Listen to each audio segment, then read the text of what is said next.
Mike, now that you're 3 games in, what more do you need to see from Justin? Why not name him the starting quarterback going forward? Because there's no need. I explained to you the variables of the week. It has not changed. He's going to walk in this building with that mindset tomorrow. And so there's no need to. Sometimes in this business, man, there's a myriad of complex decisions that need to be made. I've learned to make them when it's appropriate and it's not necessary as we sit here right now. When Russ gets to an appropriate point of health and we have a decision to make, I'll make it and I'll announce it and I'll be really transparent about it. But until then, I don't care how many ways you guys ask me, I got no intentions of making a decision that's unnecessary at this juncture. And there you hear it from Coach Mike Tomlin right there, addressing the quarterback situation. Of course, Russell Wilson as opposed to Justin Fields. And welcome to this special edition here of the Mountain Steel Podcast, where, of course, yours truly, Charles Prodigy Richey. And 3-0, the Steelers find themselves for the first time since 2020, before they had their first loss of the season later on that year to the Washington football team at the time. And to be honest with you, I mean, we keep hearing all the parody, like the unity with the quarterback situation, the support for one another. We've been hearing the solidarity all season. And I still was one of the biggest Justin Fields critics. But to be honest with you, for right now, I mean, you got to give him a lot of credit. I mean, it's definitely making a lot more confidence with moving the ball, his reads, simplifying the game plan for him.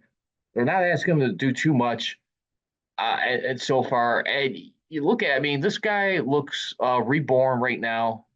I mean, as far as this season, he's going to have one game-winning drive right now this season.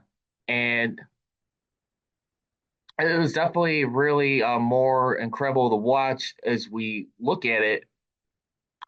And his game-winning drive that he's had this year came against the LA Chargers.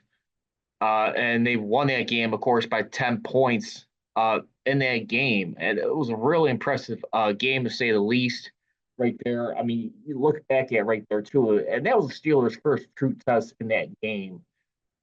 I mean, for them all season. You talked about how the Chargers had one of the top rushing attacks right there. The Steelers in that game, and we saw it in there. I mean, for the game summary, I mean, it was just definitely total demolished them in the second half. I mean, basically. And for them to do what they did, I mean, and to them in that game, I mean, it was really just demoralizing. But anyway, swinging back to Justin Fields right now, who's coming off his best performance during that Chargers win in the Steelers' home opener right now. The Steelers now, I mean, within the last 6 seasons or 7 seasons right now, have won 2 of their home openers in that span. I mean, which has been pretty shocking, I mean, to say the least.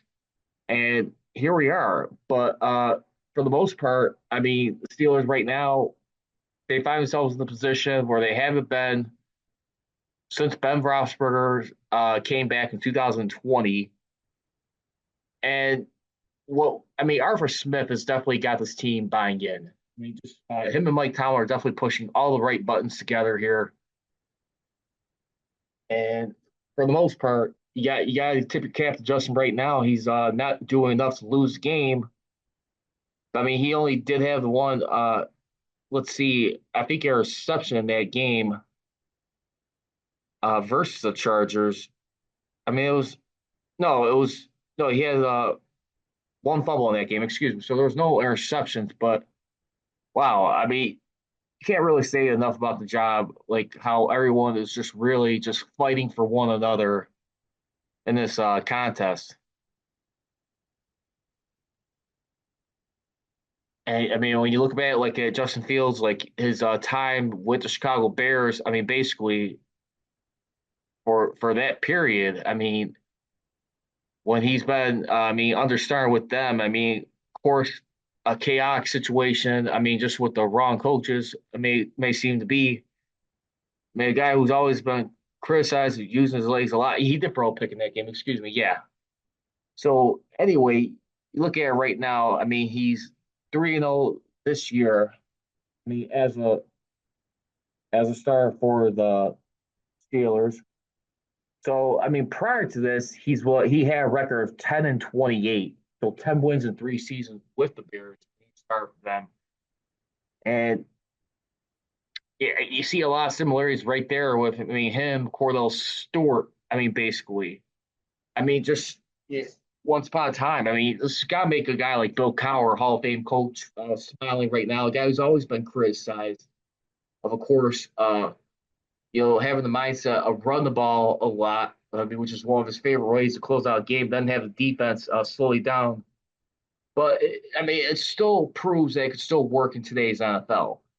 Now, I would say this: the only question is, how long is this going to continue to last? I mean, the real talk in this matter. I mean, for the most part, I mean, when we look at it, I mean, the Steelers right now. I mean, basically in that contest. I mean, versus the LA Chargers, and then you talk about the Denver, I mean, Broncos. I mean, at the end of the day, where it really shakes out, they've only got 2 touchdowns to show for it throughout the season. I mean, with the vast majority of their points coming from Chris Boswell, and here we are. So I like to see where you guys feel. I'm sure a lot of people right now have got to be the momentum isn't Justin Fields' is side, and why not? And as far as Russell Wilson, I mean, right now, I mean, Tomlin said he had no qualms about the ability of a 13-year veteran to assimilate himself back into things when he's deemed healthy enough to do so. And yeah, that'd be really interesting. I gotta believe right now too. I mean, I'm just curious to see like what Russell Wilson, like the remarks around him. I mean, from a team standpoint, how he is leadership wise. I mean, how much is Justin Fields like listen to him, like leaning on him for advice, or especially Arthur Smith, Mike Tomlin. I mean, just wants to keep, I mean, Justin Fields ready. I mean, and for Mike Tomlin too, by the way. I mean, he's had developed some good, solid backups in the past. I mean, when you look at like Mason Rudolph as of recently, maybe Landry Jones. I mean, he did not have a lot of wins compiled, but I mean, he still did not do that bad statistically whenever Ben was out. But I mean, they just weren't winning a bunch of ball games. Of course, you had Duck Hodges 5 years ago. It only lasted for about a 2 month span before he faded off. And and here we are. It's just really remarkable. I mean, you got a team right now as it stands. I mean, hey, how things go right now. I mean, when's the last time we've been saying this? I mean, about the Steelers. I mean, as a whole. I mean, it's like, I mean, they're they're number two in running the ball offensively and third in stopping it. And then for the most part too, I mean, it's really awesome right now. It really is. Now they're going to have to travel to the Indianapolis Colts this Sunday at Lucas Oil Stadium. I mean, that's going to be an interesting one right there too. I mean, of course, look at the Colts side of things right there. They got their quarterbacks right there. Anthony Richardson, and of course, behind him, I want to say they got Joe Flacco on there, formerly of the Browns, who disappeared basically in the playoffs. I mean, and the Browns lost to the Texans. But I mean, the Colts right now, who've been trying to find like a legitimate quarterback since Andrew Luck retired on them for good in 2019 during the preseason. They have few like noble quarterbacks to like try and keep things around. He tried like Philip Rivers back in 2020, I believe it was. Then he tried having Matt Ryan, and just still things. I mean, just couldn't seem to figure out for the long haul. I mean, and here we are. I mean, you look at their depth chart. I mean, especially at the quarterback situation right now. I mean, you got Anthony Richardson, Joe Flacco behind him, and then you got a guy in Sam Ellinger, who's like the third one. But mainly, I mean, Flacco will be like one to keep an eye on if he has to come in during the game. I mean, Anthony Richardson, of course, of all people, right there. I mean, who last year, a season ago, he's only started 4 games. He was 2-2 as a starter, only completed 59.5% of his passes, 3 touchdowns, 1 interception, and waiting to see like how he's going to turn out. I mean, the Colts drafted him fourth overall in the 2023 NFL draft, and they want to see if they can finally have like a permanent replacement of a franchise quarterback that they can count on for the long haul. And they just have not had that success. I mean, since Andrew Luck, I mean, going back to Peyton Manning, it's just a team. I mean, they'll find a way, team ways to like rally around, stay in it. So he was placed on injury reserve last year on October 9th due to a grade 3 AC joint sprain. He suffered week 5 versus Titans, which basically cost him the season, which was announced like over a week later on October 18th.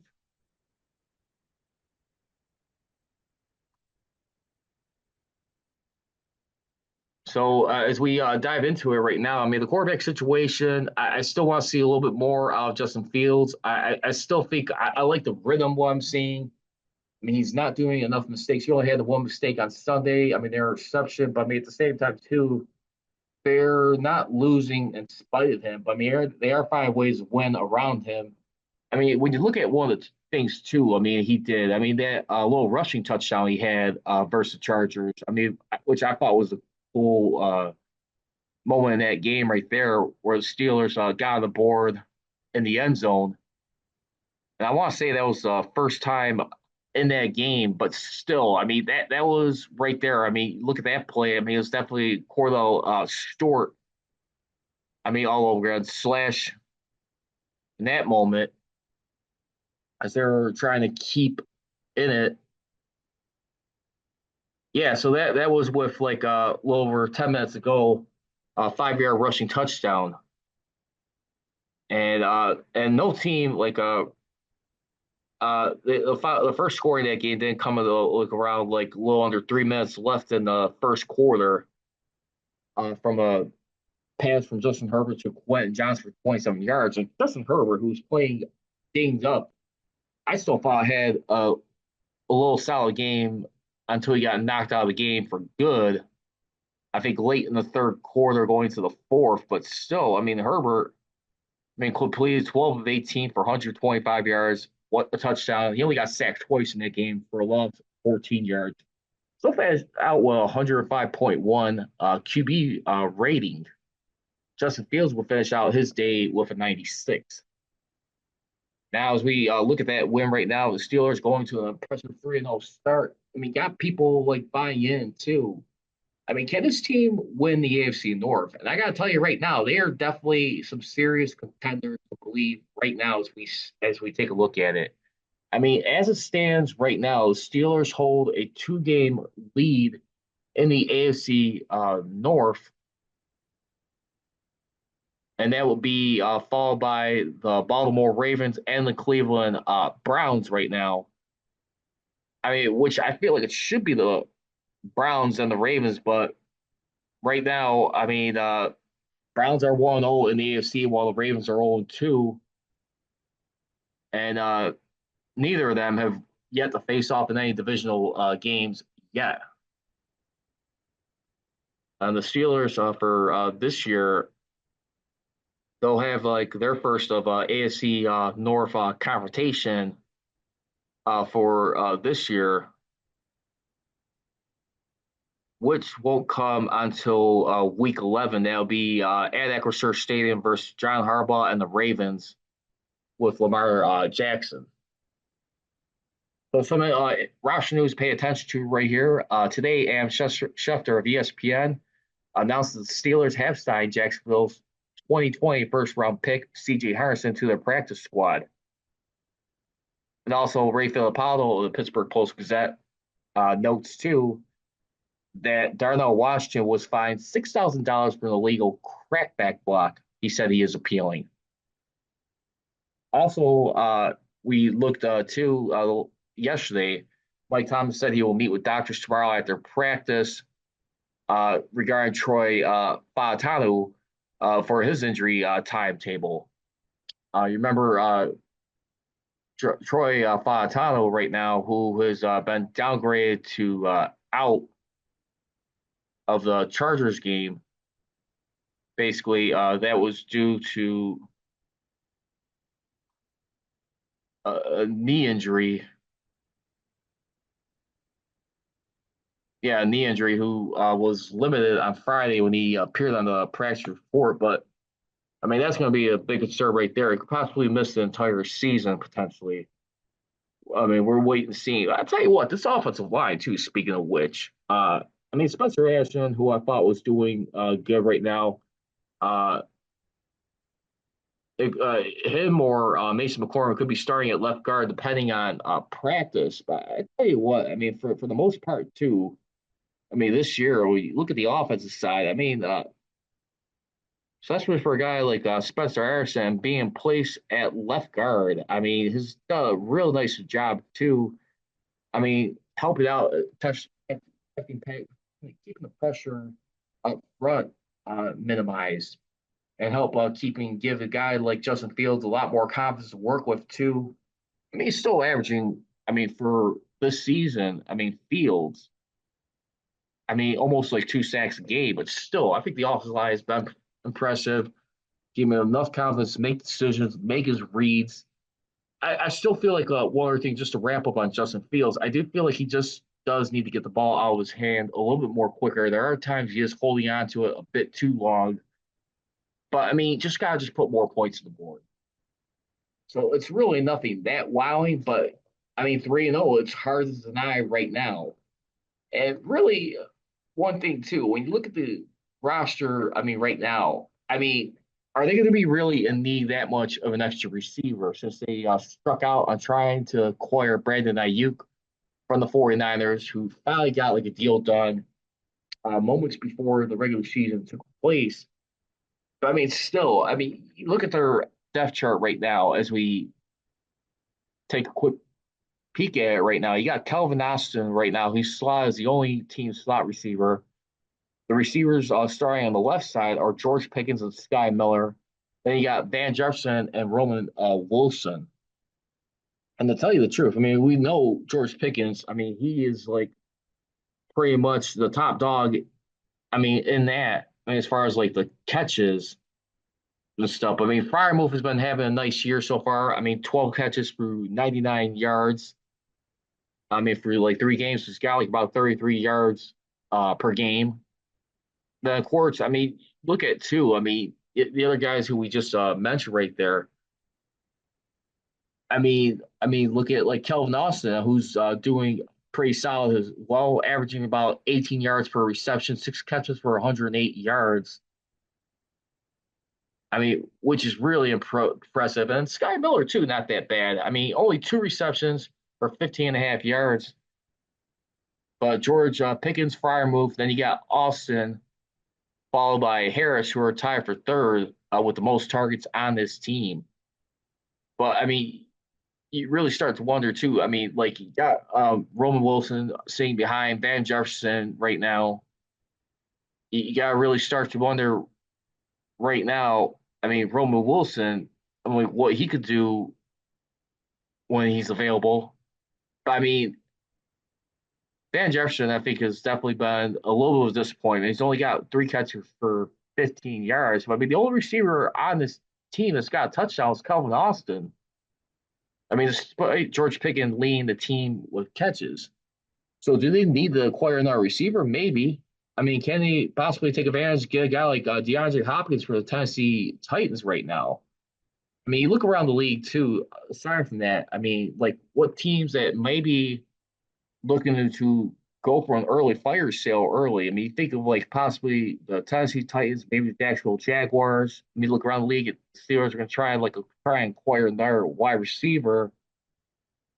I mean, maybe. I mean, I'm not so sure if they're going to do business with the Panthers again. They already sent Deontay Johnson there. They already got a nice defensive back acquired there. But I mean, maybe too. Who do you really got like floating around there? I probably say those two teams would be the guys to keep an eye on. Maybe the Raiders. I mean, when you got Gardner Minshew as your starting quarterback, not too much of a problem. Devontae Adams is going to stay on with the Raiders. I don't anticipate the Steelers try and get him. But I mean, those are some things to keep an eye on. As for the rest of the injury news, swinging back things over, he also said that Jalen Warren, knee, Isaac Seumalo, Peck are questionable this week. If Seumalo can't play again, Thomas said it could be Spencer Anderson or Mason McCormick could start left guard depending on practice. McCoy Pruitt, who's still out this week, uh, Corey Trice, hamstring, Alex Smith, Highsmith, groin is also out this week. Those are things to keep out of the concern before they go out to Indianapolis face the Colts. Now I'll swing things over to the defensive side of the ball here. I mean, who's doing pretty historic right now. I mean, one of the biggest things, too, I mean, when you look at -5 yards of total offense by the Chargers that the Steelers slow down and put the clamps on in that game and then shut them out, too. Another classic second half Mike Tomlin shutout versus teams in his career. That -5 yards of total offense in the second half, I mean, by Pittsburgh's defense, I mean, right now is the fewest allowed since Week 15, 2001 versus Detroit, -7 yards second half. I mean, you look at one of the things too. I mean, right there, Mike Birch, who put that up, and that was a very well thing. I mean, right now versus Chargers, that ranks fifth all time. The top one right there is on January 9th, 2022, the Bills versus Jets in Week 18, the finale of the 2021 season. Then you look back 2015, Broncos versus Raiders, Week 14. The Bills versus Jets, -16 yards second half. Then and a half for the Broncos versus Raiders in 2015 was -12 yards. Then you got the Steelers back in 2001, which I just mentioned under Bill Cowher versus Lions Week 15, -7 yards in the second half. Then you look back 4 years ago, the LA Rams versus the Washington football team, -6 yards. And then the Pittsburgh Steelers over the LA Chargers this week, -5 yards in the second half. Here's what Mike Tomlin and T.J. Watt had to say regarding the defense. Hey, you blink, I'll cut your eyelids off. Don't you blink. We better respond that way. You know, there's a nakedness in this business at this level. There's nowhere to hide. When you got a challenge like that walking in your venue, you better fight. We're the number one rusher and rushing team coming into our building. And so let's be real clear. They got to fight. They don't have a choice. This week was two trains on the track. I mean, two top defenses coming in. We know they love to run the ball. We love stopping the run. And haven't looked at the film yet, but it seems like we outperformed today. But that's a hell of a football team, and it means nothing if we don't get back in the lab and learn from all this and keep going. This right there, I mean, definitely things to like pay attention to. I mean, Mike Tomlin, of course, say Mike Tomlinisms. But we gotta definitely love that from a guy like him. And like I always keep banging the drum. Until it matters in the playoffs, I like to see. But for right now, I mean, Mike Tomlin is just definitely a guy just taking a calm, cool, and collective approach. I feel like right now you have to just take it on a day by day basis right now. And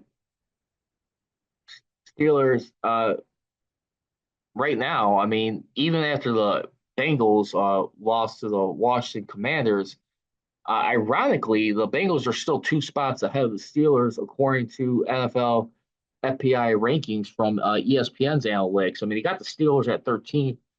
Bills are number 1, followed by the 49ers, Chiefs, Lions, Eagles at number 5, Ravens at 6, Packers at 7, Jets at 8, followed by the Saints and Vikings at 9 and 10. The Bengals at 11, Cardinals at 12, and you got the Steelers at 13. Then after that, interesting enough, the Texans at 14, which is an odd spot for me, and then you got the Falcons at 15. Yeah, I think that's definitely a little bit warranted. I think, let's be honest, too. I mean, the Steelers have only really faced so far one good quality opponent so far this season. That was against the Chargers. And I mean, they still definitely got a little bit more to prove. I feel I have no issues with that. But again, I mean, you got to really stake your claim for like when it really starts to matter a little bit. And for the Steelers right now, they definitely got a little bit of tough sledding, not too far off. I mean, after you face the Colts in Indianapolis, then there'll be a Sunday night showdown on NBC and Peacock versus Super Bowl classic rivalry, the Dallas Cowboys. Then you got to go on the road to face the Raiders. Then you got to take on Aaron Rodgers and the Jets and Giants back to back games at home in Pittsburgh. And then you got the Commanders, I mean, coming out of the bye. I mean, so right now, I tell you what, I mean, looking at this outlook right now, they're definitely going to be tested for the next few weeks. I mean, you could argue right now, I mean, for this team, you got at least, I mean, almost the rest of the way, it's definitely going to be a grinding season right now. So, I mean, their remaining 14 games are not pretty. It's definitely opponents you got to be careful with. Giants maybe not so much, but I definitely say like at least. I mean, when you look at like 13 out of the remaining 14 games, are definitely going to put them on the edge. But we see how this team could do when they go up against tougher opponents in the past. I would have no issue with that. Uh, Joe Starkey was even saying too from the Post Gazette, let's focus on the defense. Let's put this out there first. This might be Tomlin's best defense since their last Super Bowl back in 2010, which they came up short. You were ranked first in the NFL in points allowed and won the AFC Championship before it ran into vintage Aaron Rodgers in the Super Bowl. Had the NFL's Defensive Player of the Year and Troy Polamalu looked superior bookend rushers and James Harrison, Lamar Woodley, and a bunch of players who fulfill their roles perfectly. Since then, the Steelers have fielded outstanding defenses on occasion, but none that can match that one. Now, the following year, interestingly enough, was still a solid defense, but that was a team that was finally starting like the wheels were starting to slow down a little bit though. 2011 before they eventually lost to Tim Tebow and the Broncos in that wild card game. And of course, you had 2017 until Shazier got hurt. But I tell you what, I don't think enough love. I mean, since 2010, yes, I would agree with you, Starkey. But at the same time, too, I think if you want to argue about defense, you definitely have to go back to one who's won you the chip back with the 2008 Pittsburgh Steelers right there. I mean, who were number one in points, defense, and total yards right there. And they were ninth in takeaways and sacks. I'm not too sure where they were right there, but I mean, they had 49 sacks right there, one shy of coming up from 50, and still had a remarkable run in the playoffs right there. And not only that, I mean, just a long interception return by James Harrison, which still holds the record. I mean, in the Super Bowl right there versus Kurt Warner, 100-yard reception, which was the largest right there. I mean, just picked them off. But I feel like that defense needs to be mentioned, though, too. If you're going to be talking about their last Super Bowl, you cannot forget that one. I mean, we'll have to wait and see if this one holds up. But, yeah, as Joe Starkey quotes Hall of Famer Kevin Garnett, an NBA champion, anything's possible. And they haven't ranked in the top 5 against the run since 2015. They haven't been number 1 since 2010 when they allowed just 62.8 yards per game. Well, they held the Chargers to 61 on 3.1 yards per carry, and J.K. Dobbins came in averaging nearly a first down every time he touched the ball. He averaged 2.9 yards per total Sunday. So that's going to wrap it up for this early edition here of the Man of Steel podcast. We're going to keep it moving along as we get closer to the pregame. We'll have a little bit more stuff. Next week, we'll get into power rankings, see how they look after 4 weeks, and compare them to how they started off at the beginning of the season. I'll try and get that done next Wednesday. But once again, you guys can follow me on my social media handles on Twitter. I mean, on X, formerly known as Twitter, at MetaSteelCGR, and on Instagram, MetaSteelNation. And by the way, too, you guys want to search for me on my YouTube channel, by the way, just to give you a quick update there. Tweak the name a little bit, though. Going through some moderate changes right now. Taking a look at it. And right now is Mass Steel Podcast and Show Blitz. You search my channel right there. And we'll be doing some more North American sports as well, in addition to the Steelers, as far as like NBA, NFL, and NHL. So we'll be seeing much more content on there. But as I always leave it for right now, don't be trolling, be rolling. Here we go, serials, here we go. I got. Thank you for watching the Mass Steel Podcast with your host, Charles Prodigy Richey, here on YouTube. Please make sure to hit that subscribe button. And for all the latest Mass Steel Podcast episodes, feel free to download them on Mixcloud, Anchor.fm, and SoundCloud, wherever you get your podcasts.